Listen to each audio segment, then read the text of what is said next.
Këto pamje i përkasin trafikut të rënduar të automjeteve mëngjesin e së hënës nga rrethrotullimi pranë shkollës shpijore dhe në Unazën Lindore, ku ndodhet drejtoria rajonale e shërbimeve të transportit rrugor Shkodër. Mira automjete u detyruan të lëvizin shumë ngadalë apo të qëndrojnë në pritje.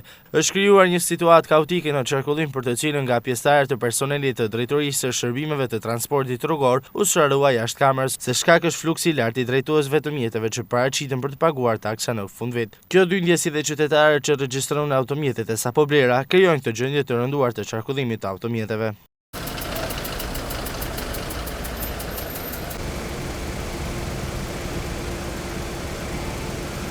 Dyndja për të paguar taksa do të zgjas deri me datën 31 dhjetor, çka do të thotë se edhe për 3 ditë të ardhshme pritet të jetë në të njëjtën ngarkesë trafiku. Ndonse pas disa minutash nuk mungon inspektorët e policisë rrugore pranë rrethotullimit të shkollës superiore për menaxhimin e qarkullimit, normalizimi është tetë i vështirë në këto kushte. Trafiku i mbi ngarkuar u regjistrua jo vetëm në pjesën të Unazës Lindore të qytetit, por dhe tek rrethrotullimi i rrugës së spitaleve, qendrës së koladimit të automjeteve dhe përgjatë taksit rrugor që përshkon zonën industriale. Të lëvizësh me automjete këtë ditë fund viti në rrugët e Shkodrës duhet të mendosh mirë, pasi rrezikon të bllokohesh në trafik për një kohë të gjatë.